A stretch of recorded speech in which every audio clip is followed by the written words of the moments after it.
Before I start, one thing I neglected to mention is that we've actually got a brilliant and small resource centre here now, thanks to Andrew Phillips' family, who've donated some volumes from his library. There's a whole catalogue over there, some of them are out, so if you fancy having a look at some of the books that actually I've been reading that have fed into my talk, so it's been really helpful for me, do come over and I'll loiter there at the end.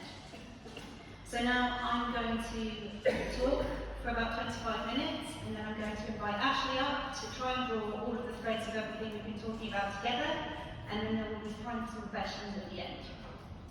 I would like to start by thanking Beth and Joe for such interesting talks, so thanks for that. There's making a really tough competition, and I am really looking forward to hearing what Ashley makes of all of this at the end. I also just want to draw attention to these names at the bottom. So those are the people, writers, artists who have influenced my thinking generally as an artist recently, but also specifically for this talk. So, as my title hopefully suggests, I'm going to try and justify a little why I think that it's worth revisiting, revitalising, or reimagining folk traditions from the past, specifically relating to our agricultural year. I will be offering quite a broad overview to do this, so strap yourselves in, ladies and gentlemen. Firstly, and without meaning to teach anyone to suck eggs, I do like to frame my concepts clearly though, so what do we actually mean when we say medieval? I've pilfered this from English Heritage, because I'm sure they are pretty trustworthy. And they state that the period between the years 1066 and 485, that's medieval. But quite often, that period is extended slightly into the Tudor era, so up to around 1540, because that straddles the shift into the Renaissance proper that many feel marks the true end of the era. So along the same lines, let's hash this out. What do we mean when we say folk? A dictionary description, Watts from Collins, would be that folk is the art and customs belonging or relating to a particular community or nation. So, by definition, people are very firmly at the heart of it. And the customs that we seem to remember, retain, or be drawn to recreating are often closely tied with agricultural calendar, the wheel of the year. Maiden, midsummer, Lammas, even midwinter, all tie in with the rhythms of work and rest that we would have had to observe in order to grow, nurture, harvest, and store the food required to get us, our loved ones, and our local community through the year. We are currently experiencing another revival of interest in folklore and customs. Excitingly, there are a whole new raft of artists and academics turning their minds to looking at folk art, ritual, and practice. I particularly, if we're talking about what folk is, love this definition put forward by Lucy J. Wright. Folk, for me, is the stuff that people make, do, and think for themselves. I think that's just so gorgeously to the point, but I will go through the rest of the statement as it does underpin the rest of what I want to talk about too. It's a kind of quality of an activity. I don't mean quality instead of high or low quality, I mean the essence of that activity, whereas tradition speaks more to the temporal aspect of it, when it's done, how often it's done, and its historical context. I'm personally quite uninterested in whether something has been done many times or not, because I don't think that's very important in terms of how important or how valuable it can be to the community that practices it. It is also well worth finding and considering Ben Edge's Folklore Manifesto, which is in a zine over there, but I would need hours to really hash through that, and we don't have time today. Thinking about folk practices and customs in this way, weighing their value to the local community, it does connect strongly with this point in the year as we begin to see the golden corn being brought in. At harvest time, we might be invited as someone in this room once said, to reminisce about the collective social experience that harvest work historically involved, and to consider what benefits may be had by using these points in the year as excuses to gather together, to strengthen and celebrate our contemporary communities. I will expand on that shortly. Our fantastic chair, Ashley, has written many brilliant books, and I am trying to make him blush, so I hope he is, designed to show how farming and rural memories combine to shed light on the overall social history of our area. The wholesale collective efforts once required to bring in a harvest have become much diminished as technology has developed, which also means that many of us are less aware, and definitely less involved, with where the food on our plates comes from and how it gets there. The concept of that would likely baffle our forebears, who, for each loaf of bread, that might have been the result of a whole year's worth of toil at least. And this trend has been noted since the Industrial Revolution, with people lamenting this shift and collectors trying to make record of our ancient ways and customs ever since. An invaluable read for those interested in these subjects locally is George Ewart Evans' well-known publication, The Pattern Under the Plough. What really? In this, he outlines many ideas, stories and ways of being that were on the edge of being lost. Speaking to farm workers who were born largely in the Victorian age. Indeed, one of the golden ages of folk customs attached to the agricultural calendar, a period for which we have quite a lot of information and some photographic record, which, as we know, is much more trustworthy than anything else, about these celebrations and ideas, was the mid to late 1800s. But can it really be that folk reached its height at that time? Nah, almost certainly not. There are a few factors at play here, not least a greater effort to capture a sense of what it meant to be British, or what exactly Britishness was, as we imposed ourselves and our growing empire all over the globe. We turn to folk customs and practices in an effort to understand ourselves and to build a toolkit for explaining ourselves or ingraining ourselves in and up against the other cultures we were encountering. But just because this was the case, it didn't make those collected and lauded customs any less significant to the people performing them. To our toiling ancestors, these customs meant everything, and in a strange, irrational way, they can still mean so much to us. I don't know how irrational it is, but it can still be the case. As Ben Edge notes, the community bonds that seasonal customs also cultivate are really important, as they encourage people to care about and be proud of their immediate environment. And as a result, they are far more likely to look after it. George Ewart Evans describes with great delight and respect the relationship between a hive of bees and their keeper, a horse and its handler, and the significant skills and stories attached to craft trades like thatching and blacksmithing. He offers rich tellings about the harvest hawking feasts and mentions the reverent treatment of the last load of corn, as well as the raucous celebrations on completion of the harvest. I really like John Barnes' comment there. I might dress as it tomorrow, probably not. Often in these kinds of descriptions, there's a tangible sense that these rituals and rites are ancient, that they may be sought out in books of hours and royal paintings. But is this true? Evans is quite good, albeit lightly, at acknowledging what many other writers, especially of his period, will not. That this sense of an unbroken tradition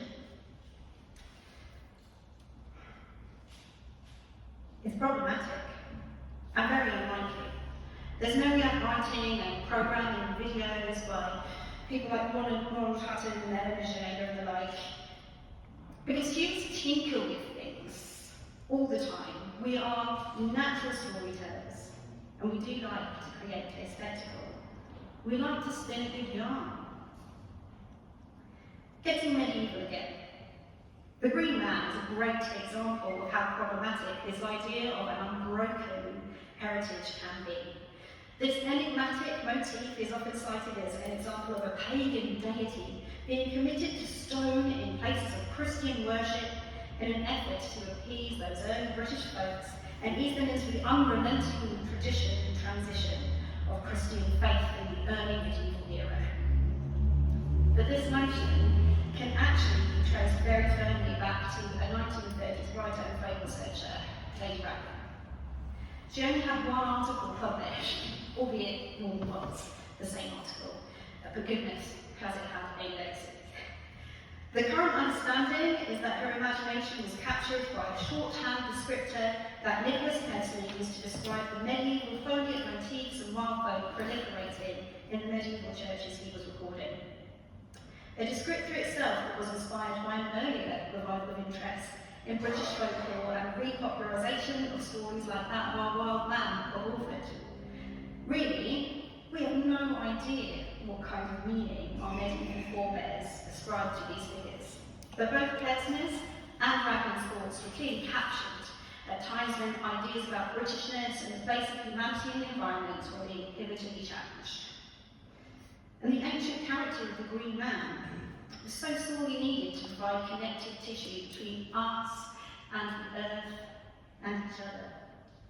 And for the same reasons, interest in folklore, custom, and our old friend the Green Man is becoming greatly abundant again.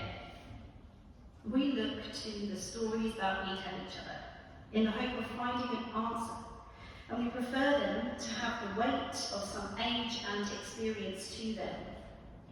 In our current age of accelerating climate crisis, we are seeking wisdom and stronger bonds between ourselves and the land on which we live. So, returning to these medieval customs and festivals, what do we have to go on? It's widely accepted by many scholars, Eleanor Genova included, that regular feast days and holidays were important in the medieval religious and agricultural calendar because it gave the peasantry a chance to relax, rest, and blow off some steam. It was really hard work just to eat back then. So you can see by this calendar, there are actually 45 feast days in the year 1200, which is where this is from. 31 of them were compulsory. So you don't have to do them all, but 31 were compulsory. And it's worth remembering that some of them may have lasted more than one day. So every couple of weeks, thank goodness, you get a little rest. Having a few structured rituals as part of these feast celebrations, like the Lord of Misrule, or King for a Day, allowed people to challenge the order of things through play, and embrace a little mayhem without committing to a full revolt. We actually have quite a lot to draw inspiration from, considering. We have beautiful images from illuminated texts depicting fabulous pageant costumes, people dancing and making merry, records of caroling getting really out of hand, incredibly humorous marginalia, and of course the descriptive writings of Chaucer or chivalric romances like The Green Knight. But, like with any historical narrative, it is always worth remembering how, why, and who is recording the information we find. What was their intention or agenda? And absolutely, these feasts and festivals allowed communities the opportunity to share in the fruits of their labour a little bit, and also celebrate the quirks of character and landscape that made their particular places. Well, just that. To celebrate and to reinforce a sense of what, and also who, belongs. And that is not to say that these kinds of traditions or rituals need to be exclusive. They can often be built in a way that offers an invitation to muck in and have a go. And the most successful survivors or revivals like the Padstow Obios, Helston Flora, Thaxted Morris, Dunmo Flitch, or Hats of Wood to name a few, can attract thousands of visitors who are reeled in by the opportunity to get under the skin of a place. So, with all that in mind, what do I mean when I'm trying to build this case for revisiting medieval customs and calendar celebrations? It's not that I think we should recreate them faithfully, or that we should pretend to have any idea how to do so. What I mean is that we can draw from the evidence we do have and use it as an inspiration to create new versions of customs, rituals and law that bring us together with each other in our significant places, that tell the stories and serve the purposes we need here and now. It is an appeal to look back at what we have, to adapt that knowledge about custom, practice, ritual in ways that feel ancient because of their ability to connect land and people, to build place and create enjoyable spectacle, to give us some narrative of agency, a sense of ownership and hopefully responsibility and care over our local environment. There are a number of invented festivals that have proved very successful and do just this. Two prime examples in the UK have to be Glenallan and Montauk. Both take place in Penzance in Cornwall at midsummer and midwinter respectively. They draw thousands of visitors and participants from both the local area and much further afield. Inspired by recorded traditional customs from Cornwall, but also the wider UK, there is a Mary Roy's style bone horse that dances around at Montauk. They both have a sense of deep time and ancient rituality. But they are recent reinventions, revived in the 90s. As they have grown, Glenallan especially has become an opportunity to display and explore the breadth of different communities and cultures in the locality, and their carnival parade really reflects this, with the Morris dancing alongside African drums and stormtroopers. Another more recent reference pertinent to our medieval festivities is the greedy peasant. Ali's so bored of me banging on about him, but he's just brilliant. A social media creator who digs into the liturgical calendar, the history of pageantry and stories and representations of saints. There he is being St. Bartholomew. He packed out St. John the Divine Cathedral in New York City last month. It's a big place. For Pride Eve celebrations, inviting people to take inspiration from medieval costume and dress in the block colour of the rainbow flag.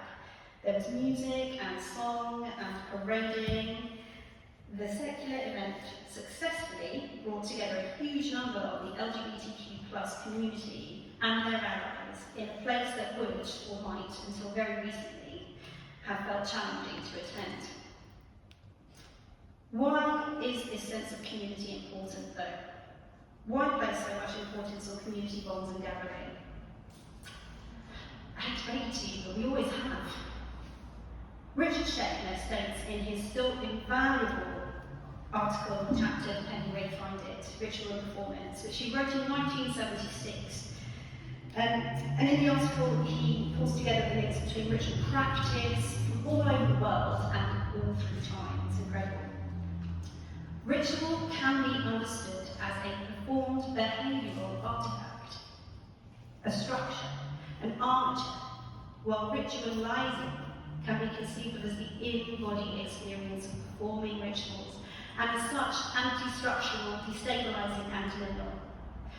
Ritual organises, conserves and generates, while ritualising brings on hemispheric spillover, oceanic feelings, and radical, playful volatility.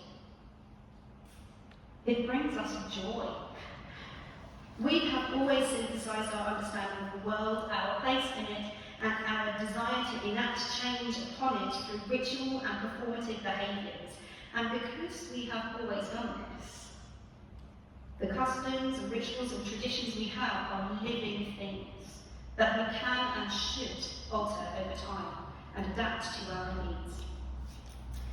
In his folklore activist scene, artist Ben Edge quotes Nick Broom, stating that the authenticity of a particular custom lies simply in the fact that it happens. And in her Tradfolk article, Lucy J. Wright, remember her from the beginning, appeals for us to let people make their own culture, support people to do what they do, rather than saying, why don't the working classes do more opera? Why should they? They're doing their own thing, support that, thereby allowing them to participate in the culture. And not just participate, but create the culture that they'd like to see. And doing so can have real benefits for our mental health and well-being. That's why community is at the forefront of the funding strategies for the Lottery and the Arts Council, which trickles down into the strategies of smaller funding bodies too. And increasingly, a questioning of our relationship with the environment is on the agenda too. Schechner also states in that article, by using a self-conscious theatrical display to assure themselves of replenishment, people express a double desire. First, to be in a positive relationship to natural forces. And second, to be able to invent symbolic, representational techniques, theatre if you will, that successfully puts them into such a relationship. In other words, the representations, the rituals, paintings and dances become the focus of attention, preceding and following any number of direct encounters with nature. Nature is thus mediated by means of performative expression. Getting up and making a spectacle can potentially control the world. This interplay between ritual and performance and the environment has formed a large part of my own artistic practice. Here I've collected some images of a project from 2021 called Otherland, where I collaborated with material artist Lucy Gaynor and with the Essex landscape to envision a parallel version of Essex, where the coming women of old had slipped into hiding for safety's sake, only appearing in our version of the place to enact strange rituals intended to keep the world and the environment in balance. So that's definitely what we're doing down there. And just before taking up post here, I collaborated with Gemma on the Deepenings project. Here we developed an anticipatory folklore, creating palliative new storytelling to preserve the spirit of a place that is forecast to be lost to sea level rises in less than 50 years. Both of these projects and the wider trend in folk culture propose to use what we know and what we have to hand historically speaking and build new versions of it that intend to create inclusive meaning and consciously cultivate a sense of protective responsibility for our culture and our environment. These sorts of practices and events allow us to ask some pertinent questions. They ask, what industry or belief structure have we left to build our calendars around? The answer might look like capitalism, tourism. But perhaps the act of celebrating agricultural points of the year, making that work overtly visible again, making an effort to reconnect with the land and reassert our responsibility to the environment, might make working around sustainably at a more human pace a desirable and viable career pathway again. They ask, who should these events belong to? Who are they for? I like Benedict's answer to this, surprise, surprise. So, folk culture is a celebration of everything. It is a never-ending creative spiral of stories and, a celebration of being alive. Really, it has always been like this. But I think the importance of it now is that it's about community and bringing community together, whether it's people from all over the world or whether it's people who have always lived in the same village. I just think it's about strengthening the community, the connection to the land. And it's about forging new identities as much as it's about keeping old identities alive. It's the actual act of celebrating the wheel of the year, your regional identity and connecting with your local landscape that's important, not the historical veracity of a custom. We are lucky here to still have living agricultural industry, although as Ashley can attest to, I'm sure it could certainly do with more support. For tourism, Sudbury is building further upon its existing cultural reputation, and we have our beautiful river stour and ancient water meadows to bring bucolic flavour to the table. Those born and bred here are absolutely, as Ashley puts it, of the furrow born. But the conversation he records in the Long Furrow in 1982 with Peter Minter of Hull Farm still stands. Basically, we're all trying to relearn the law and lost language of our natural heritage. It goes beyond the environment, in fostering stronger community bonds, agricultural heritage. So that conversation was had in the 80s, I presume, but hopefully these trends in creative culture, this revival of interest and involvement in folk, might speak to a slowing down, considerate shift in the way that we live too. I think the exciting proposition we can make to ourselves in this moment is how we can explore reasons and ways of gathering that build environmentally responsible, inclusive and resilient communities going into the future. Reimagining folk practices and customs may be just one way of doing this. Or, say again, as Bennett puts it, and I think it's no coincidence that we are dealing with the climate crisis and people, subconsciously or consciously, are looking for immediate ways to reconnect with nature and have a sincere concern for the land. It's quite easy to become disconnected from it. I think the power of folk customs and folk culture and tradition is that they can genuinely reconnect you, re-nature you in some respect.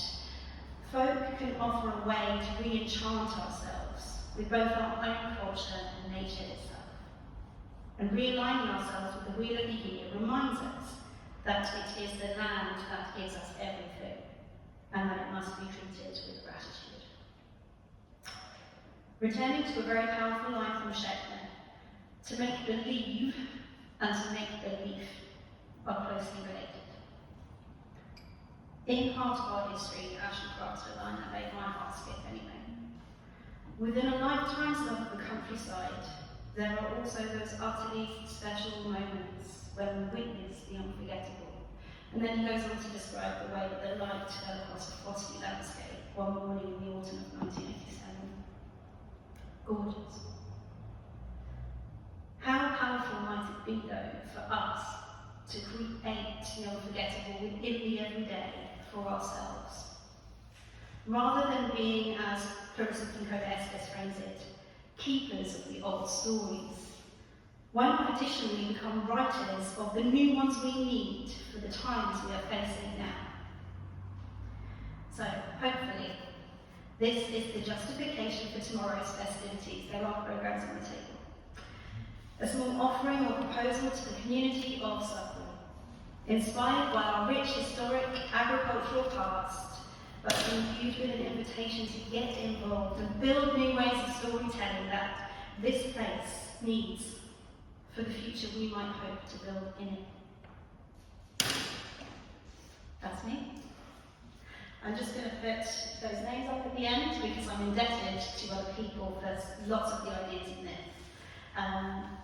And there's also the names of some of the folk customs and festivals that I reference. Thank you so much for listening to me. This is the grand ceremonial hay bale that is referred to in the table of festivities. So do come and pay tribute to it tomorrow if you can. And I'm just going to invite Ashley to come up and frame everything that we've spoken about.